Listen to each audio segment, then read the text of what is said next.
Denise, will you take roll call for us, please? Yes, sir. Let's see, Councilmember Carl, Here. Councilmember Waldman, Here. Councilmember Springer, Here. Chairman Pro Tem. Here. Mayor. Here.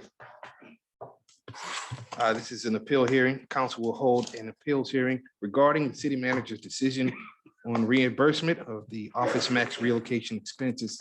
At this time, I will turn it over to Paul Martin. Okay, thank you, Mayor. Just to do a very brief recap, we're here for Office Max's application for relocation benefits. Office Max has applied for benefits in the amount of $68,982.36. There were, this has gone through a process already. The city manager made an initial decision. I think her judgment was $28,000 and change were recoverable costs. And under the, there is no procedure established in state or local law for this. So the parties and the city essentially agreed that an appeal of the city manager's decision would first come to you. And if there is a desire for further appeal, then it goes to the St. Louis Circuit Court. So this is a public hearing.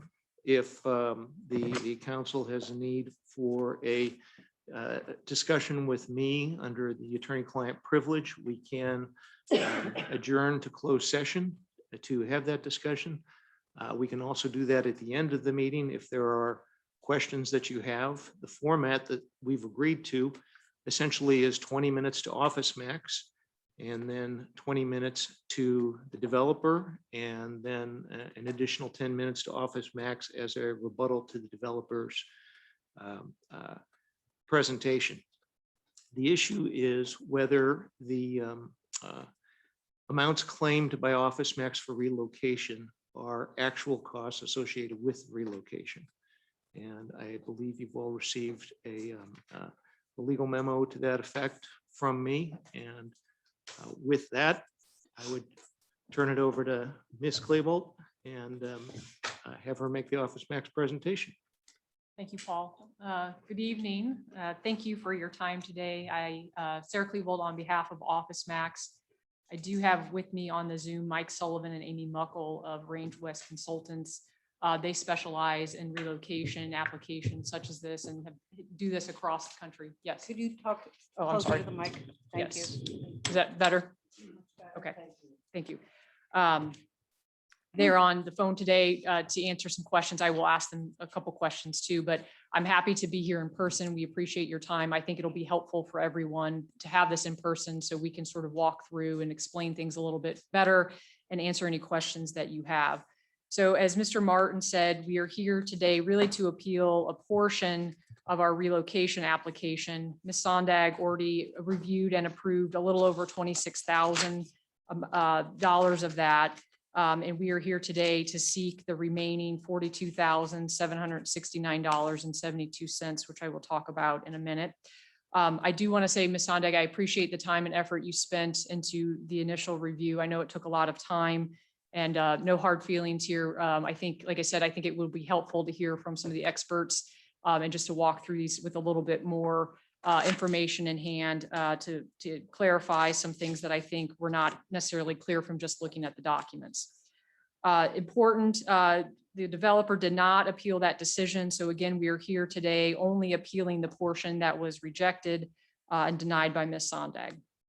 I do want to express some frustration from my client. This has been a long process, the condemnation. Obviously, they've been a tenant there since 1996.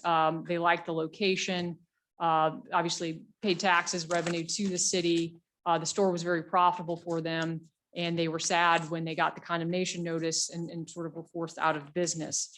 I'm sure most of you all have been there at some time when the store was open. If not, I'm sure you have been into another Office Max store or Office Depot store. They're set up very similarly.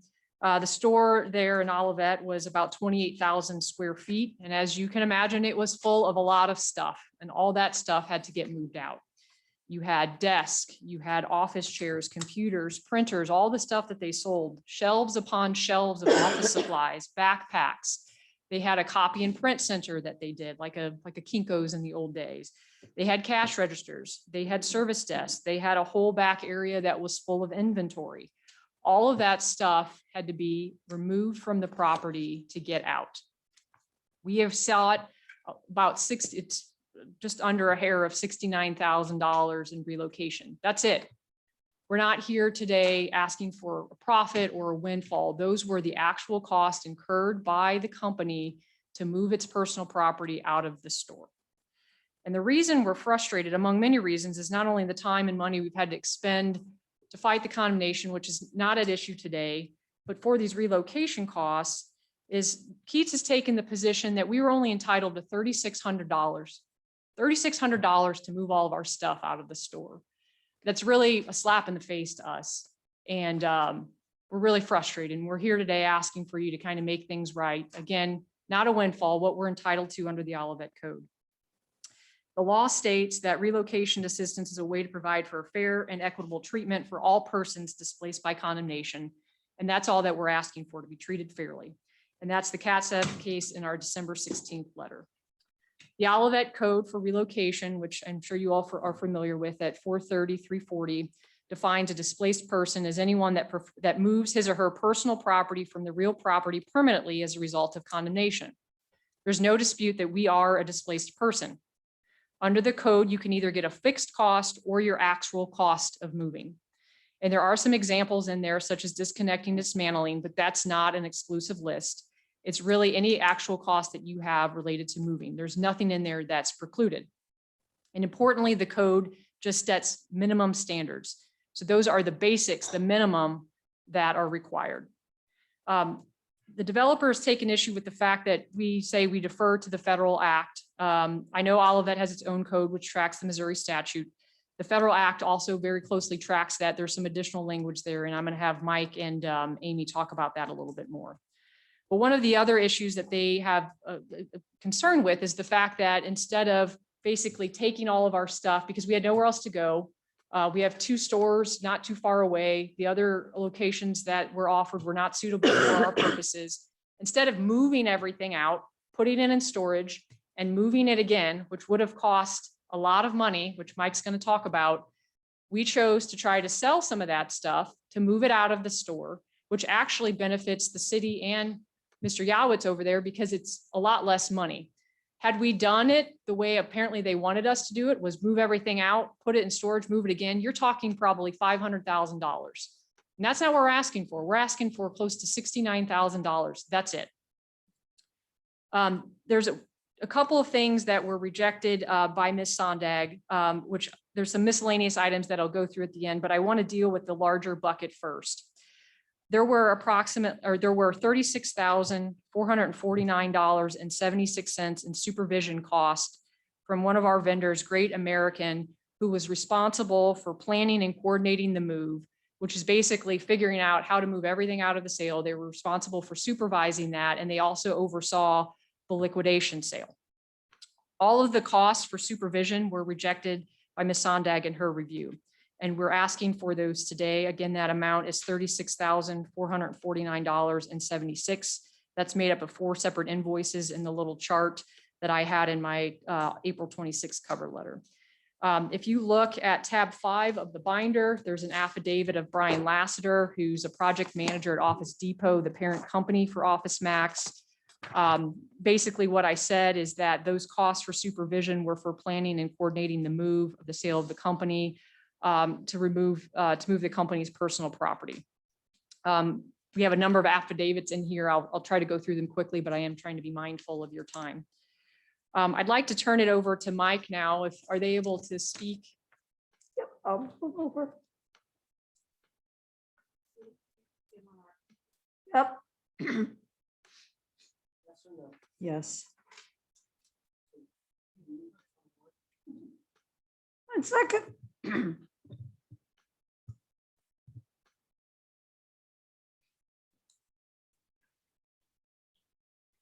Just 1 second.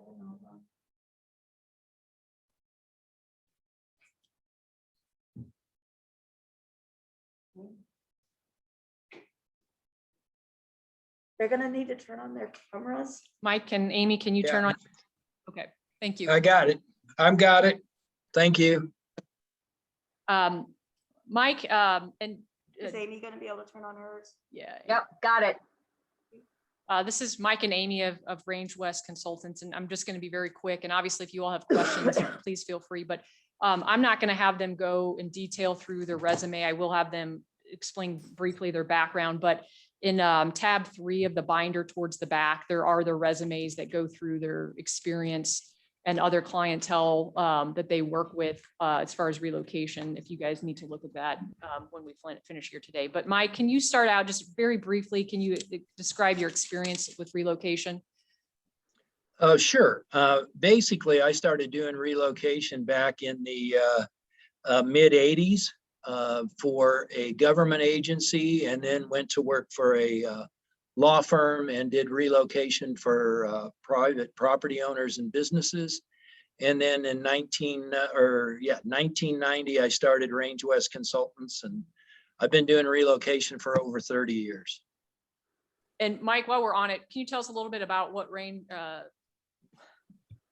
West Consultants does? We are a firm that specializes in eminent domain with an emphasis on relocation. We do eminent domain impact analysis as well as relocation from the time that the initial offer is made and your relocation entitlements become vested, and through the end of the relocation and finalizing the claims. And Amy, if you could briefly give your background as well. Hi, I have worked in relocation right-of-way since 1996, mostly on the government side until 2016 when I went to work for Mike and began working on the property owner side. I've done everything: acquisition, relocation, eminent domain support, title curative for the government, project management mostly for the last 5 years, with an emphasis on specialty relocation and complex relocations. So I moved over to the property owner side the end of 2016, beginning of 2017. So that's what I have been doing since. So I've also been in right-of-way for a long time, since 1996. Thank you. Mike, have you done relocation work in Missouri before? Yes, I have. Okay, but not in Olivet. Nope, not in all of it. Have you done work for other large retailers such as OfficeMax? Oh, yes, we've did an Office Depot, we've done Target, we do Walgreens. We do all kinds of big, large and small retail, industrial, commercial, convenience stores, fast foods, basically anything that you can think of over the last 35 years. And are you familiar with the project at issue here with OfficeMax? Yes, I'm basically familiar with the acquisition and displacement of the OfficeMax. Are you familiar with the Olivet Code 430.340? Yes, I have looked at it. Okay, and are you familiar with the Missouri Relocation Statute 523-205? Yes, I have looked at that as well. So for this appeal only, I'm here with you talking about the supervisory charges that Great American had related to the store closing. Do you have an opinion on whether or not those are recoverable? Well, yes, I do. And I believe I had also sent you a recent case within the last year and a half or so that we submitted a claim for a client in Michigan for supervisory services that was approved and paid for by the acquiring agency, which was the Michigan Department of Transportation. Can you explain for the mayor and the city council why you believe these supervisory costs are recoverable under the Olivet Code or whatever else you are relying on? Well, to me, I guess I do it all the time. So excuse me, I'm not trying to minimize anything, but it's pretty clear and simple. I mean, you're entitled to your actual cost. I heard you state earlier in your conversation that there was, on the 3600, there was 2 options for a fixed move, and there's an actual cost move, but the section of the code, the ordinance for all of it, says it's up to the business gets to choose the option that it wants to do, and it's based on actual cost. So the fact that you had to move from the property and move personal property out of the building, it should be paid. I mean, I've never had a services claim denied before in 35 years, so this is kind of new. Related to that, approximately how many other claims have you had that involve these type of supervisory costs for relocation? Over the last 35 years, I would say probably 100, maybe 150, 200. Have any of those claims for supervisory costs ever been denied that you've worked on? No. One of the issues that the developer has raised is the fact that the store elected to conduct a liquidation sale. Can you explain why companies sometimes do that? Well, sure. And there's actually, and I know we were talking about the Olivet and the Missouri statutes, but even in the federal regs, you don't have to relocate the business. There is an option for you to discontinue the business because you can't find a replacement location, or you don't want to impede on another store's location and hurt the sales of that. So there's a myriad of reasons why you could discontinue a business, but just because you discontinue a business does not mean you're not entitled to relocation assistance. Are you generally familiar with the Office Max, Office Depot size stores? I know every store is a little bit Yes. different, but they're basically set up the same. Do you have a thought or an estimate if they would have just moved all their personal property from there without conducting the liquidation sale and moved it to storage and then had to move it again? Do you know approximately how much that would have cost in your Well, experience? sure, but let's also say that it's based on actual cost. And those actual costs not only incur moving the personal property, but it's the taking down, disassembling, moving, reinstalling, reconnecting. And reconnecting itself can cost a extreme amount of money. For example, the gondola shelving in any of these stores, some of them have electrical in the gondola shelving that allows computers and printers to be plugged in. So if I were to take this relocation from the very start and take everything down, move it, run electric in the building to reconnect everything, maybe have to run utilities from the right of way to the building, which is also a relocation reimbursement cost. Typically in these kind of stores, it could be anywhere from $500,000 to $800,000 for a total relocation. Thank you. And those would all be reimbursable. Yes. And so just so it's clear, Office Max is seeking $36,449.76 for the Great American Supervisory Supervision charges. Is it your opinion that all of that amount is recoverable under the Olivet Code? From what I have seen, yes. Okay. I was going to quickly move through a couple of the other items unless you guys wanted to ask Mike or Amy some questions. We're going to reserve our Okay, questions sure. for later. Great. I think the best place to go now is Exhibit 4 in the binder, which is Ms. Sondag's letter. She put together actually a very helpful chart. And I think that's probably the easiest place to put through there. So on the chart, she's got a column of items that were rejected, and you can see the top 4 items are those Great American invoices. The larger numbers are the supervision costs that I just talked about. Yes, Exhibit 4. There's a chart behind her letter. Everyone with me? Okay. In that first row, there's a signage amount for $3,622.79. So Ms. Sondag did approve $1,142.21. She rejected the $3,622 for lack of detail. And admittedly, some of these invoices were not sort of self-explanatory, and we've tried to come up with some affidavits to help explain that a little bit better. Tab 9 of the binder has an affidavit of Brian Lassiter, again, project manager of Office Depot, the parent company. He walks through what that signage is for. So in one of the invoices that is attached to his affidavit, these are the same invoices that were submitted with our original package. I just wanted to attach it to the affidavit so it's clear. invoice 28600 dated April 10th. It's the third American, Great American invoice in there.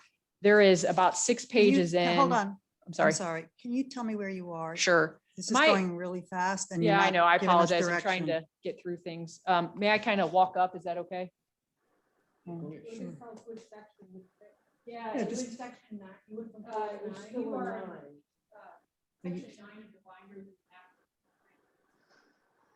Are you- Yes.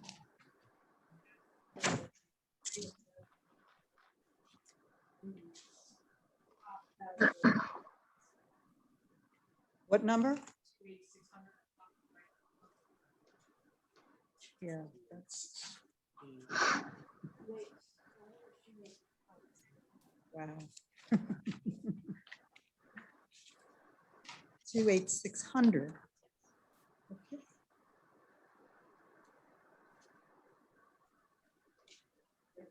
Seriously? Oh, no. Oh, no.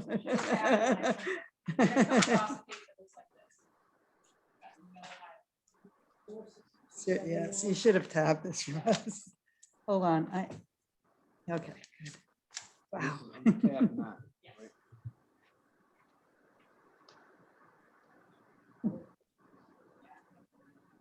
So what this is Office Max has, or actually Office Depot, whenever it closes a store or moves a store, they have a lot of the same vendors do it. So this is a collective invoice of the 57,000 for other stores.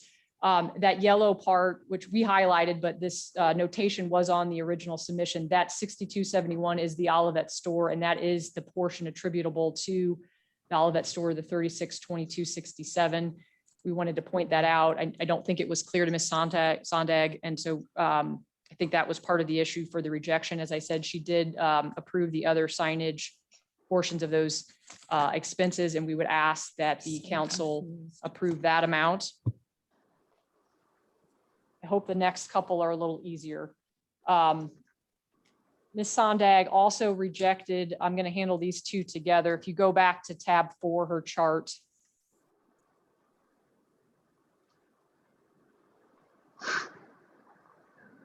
Exhibit 4, it's Ms. Sondag's chart that she put together.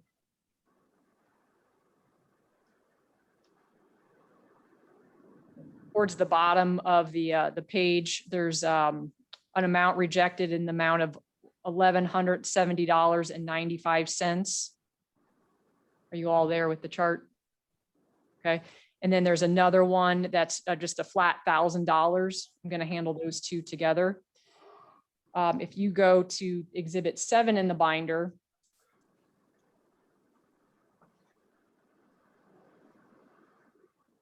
there's an affidavit of Nancy Asunto, who also works for Office Depot,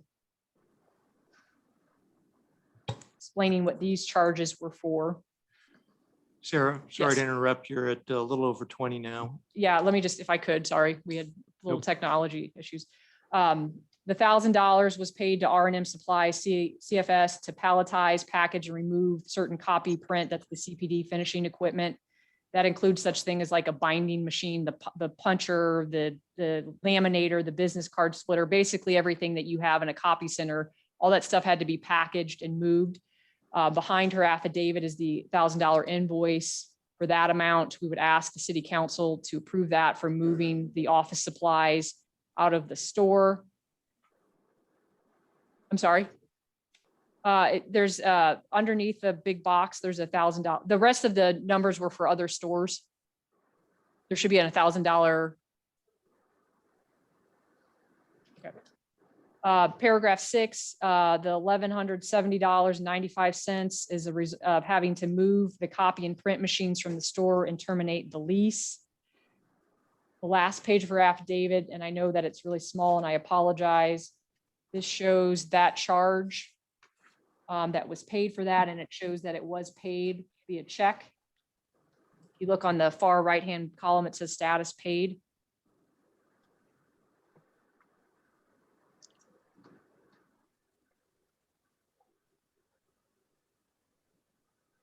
The last page looks like a portion from the Excel spreadsheet.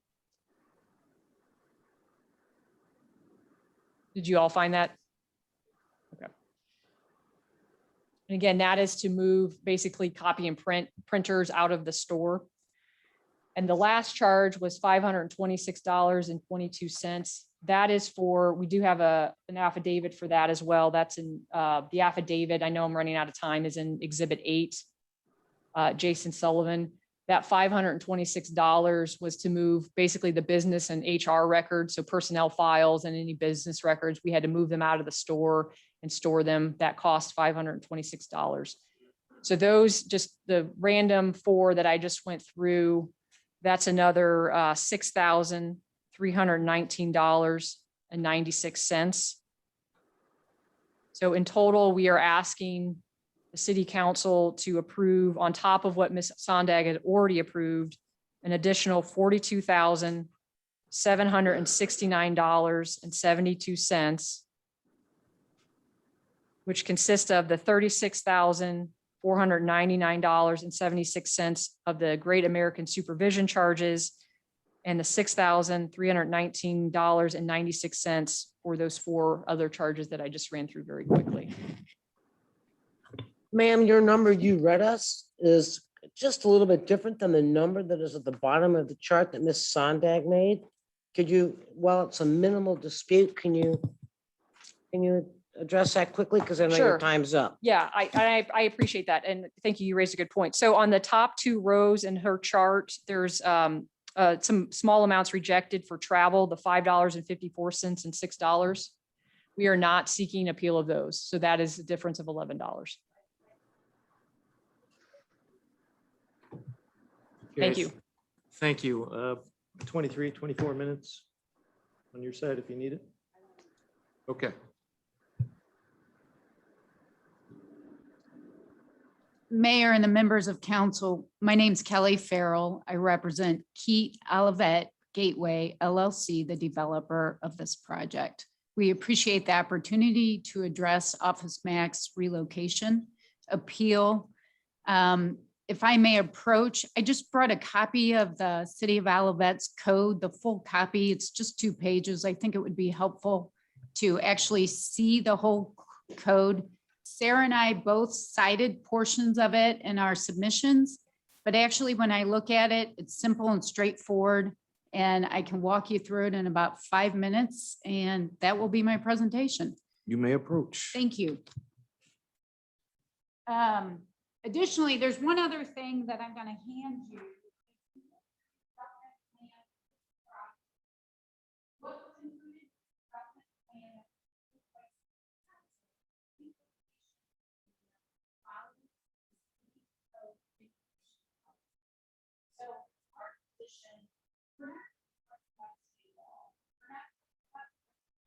We're talking about code, relocation policy.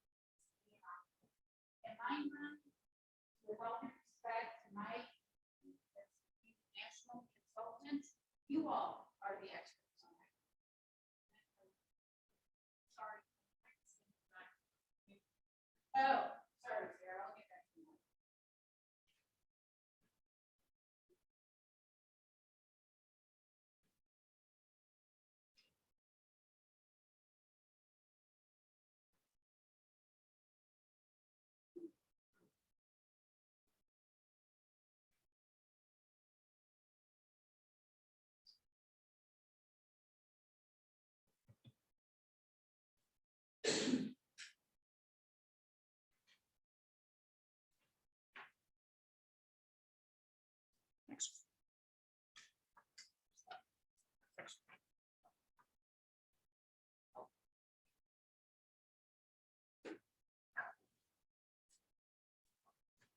We submitted a letter to council expressing our view of the appropriate relocation cost. In that letter, we talked about that the federal relocation law is not applicable here. I probably, in a lawyer, said it in 2 paragraphs. I look at the relocation policy for the city of Olivet, and if you look at that first paragraph, it says it right there that this policy applies when such displacement is not, I circled that for you, subject to the provisions of the Federal Uniform Relocation and Property Acquisition Policies Act of 1970. There is no question and there is no suggestion that any federal funds were used for this project. Everyone in this room would love if there was a federal grant, federal funds, more money. Happy to take them, but there are no such funds. Therefore, the federal relocation policy does not apply. All those regulations which talk about people get reimbursed for selling their personal property applies to a federal relocation. It does not apply here. There's no suggestion in this city's ordinance that cost of selling inventory is reimbursable as actual cost of moving. So when we look through the relocation policy that I handed you and it's highlighted, we're not disputing they're a displaced person. Any person who moves his or her personal property is a displaced person. And when we look at person, that includes a corporation. And then the next relevant section of this relocation policy starts on page 2. It says all displaced businesses eligible for payment shall be provided with relocation payments based on the following at the option of the business. We don't disagree with that. They could have taken a $3,000 fixed payment or actual cost of moving. The dispute here is what is the actual cost of moving. We, Sarah said her client Office Max has been frustrated with the process. We had heard some emotional laden terms like slap in the face. I can assure you the city council that we have complied with the law. We are complying with the law. We're asking the city council just to enforce the relocation decision that's consistent with its own policy. And in that regard, what we don't think is applicable is the big chunk of their relocation costs deal with the sale of their inventory. It's our position that was a business decision. And so when they decided to make that business decision and sell that inventory, they had the right, we don't dispute that, but that's not actual cost of moving, okay? And you think about it this way, we've actually had tenants that lived in the houses in that street that we relocated, right? And we paid their actual cost of moving, or some of them took the $3,000 fixed fee. If someone would have said, I'm going to have an estate sale and I'm going to hire somebody to do it, and I'm going to put up signs and have my possessions sold, we would have rejected that cost too. That's a personal decision, but that's not actual cost of moving. If somebody hires a broker to sell their their baseball card collection for thousands of dollars, right? We would have not paid that broker fee instead of moving costs. So we're trying to be fair to Office Max, what's reasonable. What we did when we looked at their submission, we rejected anything associated with that inventory sale. We did our analysis on the first wave of paperwork we got from Office Max. They had 2 other submissions where they gave us additional detail. You'll see with what we rejected included $9,305 of bonuses to the liquidator. Again, that's a business decision. That was a business contract that's based on performance standards we did not set. We don't think those are actual cost of moving. There was approximately a couple $1,000s for the Office Max sign that was removed and trashed. It wasn't moved and relocated. Actually, we would have taken care of that on demolition of the site. It wasn't necessary. It's not a move. We rejected that.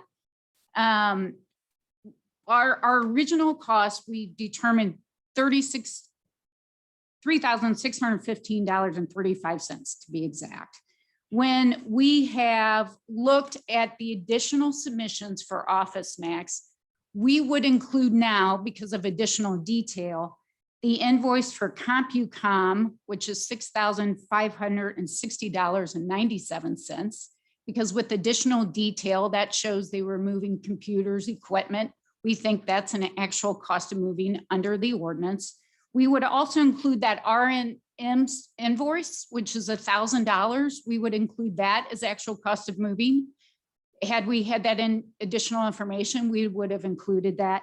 That would bring our total up to $11,176.32, which we believe is fair, reasonable, actual moving cost of what they submitted. We just don't think the cost of deciding to sell their inventory is really contemplated by the city's ordinance on relocation. We would, so we would adjust what we think the actual costs are moving based on the additional documentation. And there's just a few other points I want to address. Number one is Office Max said in their letter, and they say here today, they're appealing a portion of the decision. We don't think you can appeal a portion, right? They come in here and they ask you to appeal a portion, accept these costs, give us more. It's an appeal of the decision. We think the city council has the legal authority and right, now that they've appealed, to look at that decision completely and fully, look at all the documentation. You are the expert about what your ordinance means. And we believe that's the proper process, that you look at the entire decision and give them actual cost of moving under the statute. The only other thing I would say is we appreciate this council's time. We don't have anything further. And again, we're trying to comply with the law and award Office Max what they're entitled to on the ordinance. Nothing less and nothing more. Thank you. We'll allow you 10 minutes. Great. I hopefully won't need that, but if you guys have time for questions. I want to make a couple things clear. Kelly didn't appeal the award, and I do think we can appeal a part of it. I think some of these have already been approved. And I think what Kelly is telling you now, which is still unbelievable to me, and I hope it's unbelievable to you, that how can it be that it only costs $11,000, or that's fair for a store as big as Office Max without much stuff to only be reimbursed $11,000 to move that stuff. Everything I have shown you, everything we are asking for are our actual costs incurred to move our personal property out of the store. Do we do it different ways? Yes, but nothing in the Olivet Code says that you can't do it that way. And look, I don't know, I live close by, but I don't think Olivet does a lot of condemnations. It's a very nice area. There's not a lot of condemnations. I don't know how much experience you have, which is fine, but that's why I have Mike and Amy here. They do this all the time. But we are seeking just our actual cost incurred for moving under the Olivet Code. And I want to make clear that these costs for Great American, it's more than just conducting the liquidation sale. It is planning, overseeing the entire move of getting everything out of that store. They were in charge. Basically, they were the movers. They were in charge of getting everything out, deciding what had to be packaged up, sent to back to home office, sent to another store, sent back to Xerox, get the stuff out. And again, we are being punished because we did not hire movers and move them out the way that Kelly wants it done under the statute. Had we done that, I'd be sitting here today asking you all to pay $500,000, and I'm sure that would be a lot more questionable than the $68,000 and some change that we've asked for. So again, I just want to make clear, we said a lot of people, and Mike can talk more, defer to the federal act. I think it has more information, but that federal act, just as the Olivet Code, says that you get your actual cost for moving, which is all that we are seeking here today. I wanted to address a quick statement on this bonus fee. it's not a bonus, it's their fee incurred for that piece is actually related to the actual liquidation sale. That's their fee for doing that portion of it. The other supervisory costs are, like I said, for supervising and planning, coordinating, conducting the rest of the move for everything else. And that is set forth, I already showed it to you, but that's set forth in the affidavit of Brian Lassiter and exhibit number 5, who talks about that. So I just want to make sure that that is clear. Again, we believe that Ms. Sondag has already approved $26,800 some odd dollars. The numbers are in her chart. And we are here today asking for the remainder of that, which I already covered. I hope you all wrote it down. But again, a little over 68, about $69,000 to move a store like Office Max. That is reasonable. Again, they want to give us $11,000. I hope you all have been in that store. I hope you all saw how much stuff was in that store and how much needed to be moved. And again, we're asking for that under the Olivet Code. And Mike, I'd just like to open it up. If you have any questions or statements based on what Kelly said, I'd like to give you the opportunity to talk. And then if the city council or the mayor has any questions for Mike or Amy or me, I'd be happy to address them.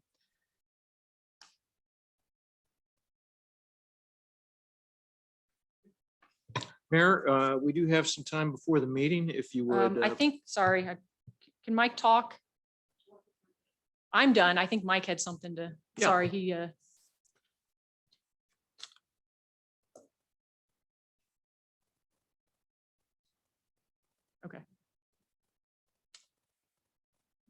Mike, go ahead. Oh, I think hold on just a second. Here, there we go. Is that better? Yes, thank you. Okay, thank you. Thank you all. I just wanted to finish up by saying, you know, this really comes down to, if you look at it, there's nothing that has been purported today to limit the actual cost for moving. And the reason the relocation regulations were put into effect in 1970 was because prior to that, any business that was displaced by a public project, basically the business had to sustain all of that cost because there were no laws for it. That's why they were established. It was to try to keep businesses in business and make sure they didn't suffer injury that was disproportionate to their business only. In other words, you got Office Max sitting here and they get knocked out and they have to move, but the business across the street doesn't, so they don't incur any expenses, but Office Max does. So really, the reality of it is this is an expense that they incurred as a result of their displacement, a result of the acquisition of the property, and it is moving. And, you know, again, I am not a lawyer here, but I've been doing this a long time. And I think there's even a portion of your Missouri statutes, I think, that resembles 523.205 that says that, as a matter of fact, let's see, I think I have it right here. It says, and this is under the chapter 353, which is the redevelopment, I believe.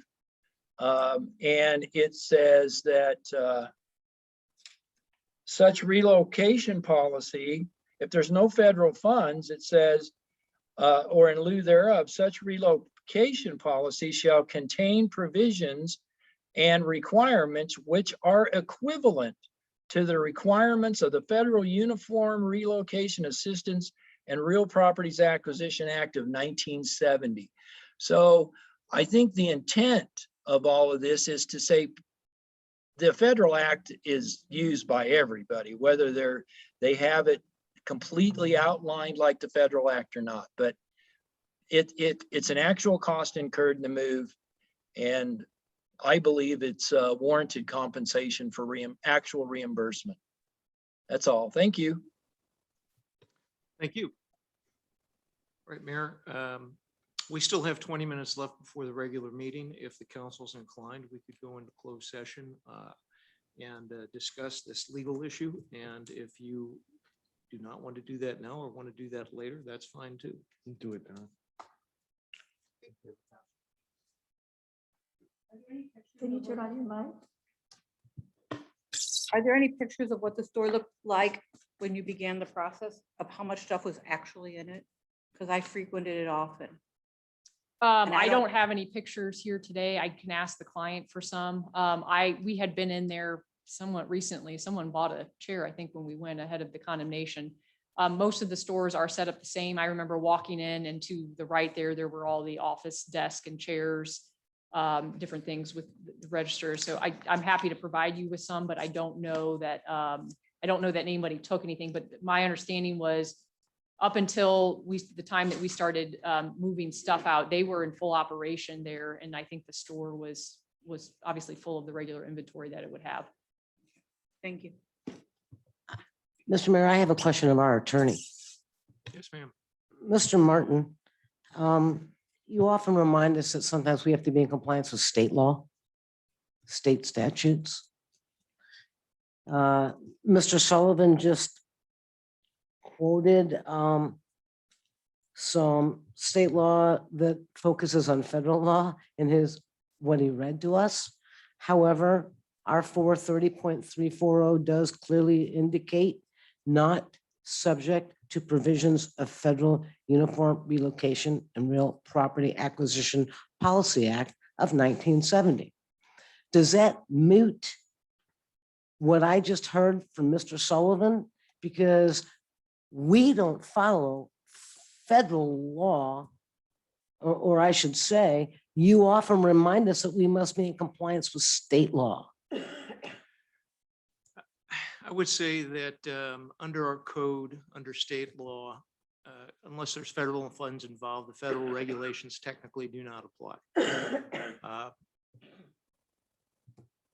Further than that, I would like to discuss it with you in closed session.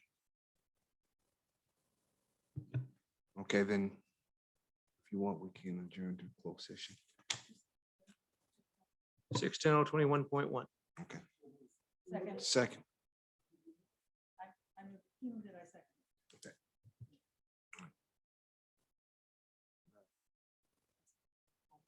Will you please poll the council for us, Denise? Councilmember Carl, Yes. Councilmember Waldman, Yes. Councilmember Springer, Yes. Chairman Weil, Yes. Mayor, Yes. motion passed. And Mayor, very briefly, your decision, I think, has to be made and announced publicly. I do not know that you're going to be in a position to do that this evening. And I just thought that the parties could leave if that is consistent with what you believe is going to happen. I think that would be best. I've heard everything I need to hear from the parties. My questions are really back to our own city. All right, well, let's go on in and stick around for a few minutes and see what happens, okay? Well, our other meeting starts at 7. Is it gonna be colder back there? Oh, I hope so. I'm gonna get a blanket. We're It's melting on this. freezing. Okay, I feel wonderful. Oh, she likes it. I'm melting. What a bunch of women. Listen, You see, now, if I said that, then it would be held to pay the captain, you know? There you go.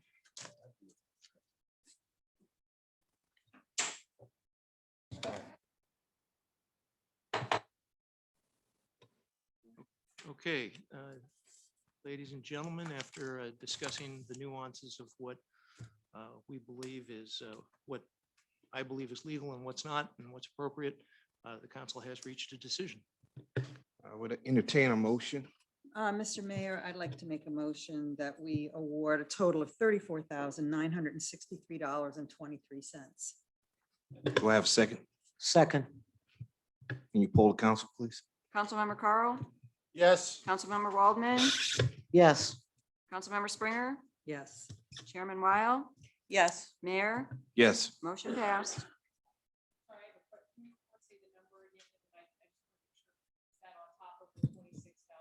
No, that is a total award.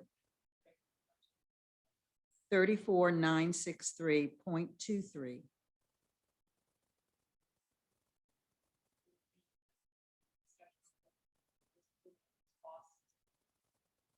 Not at this time.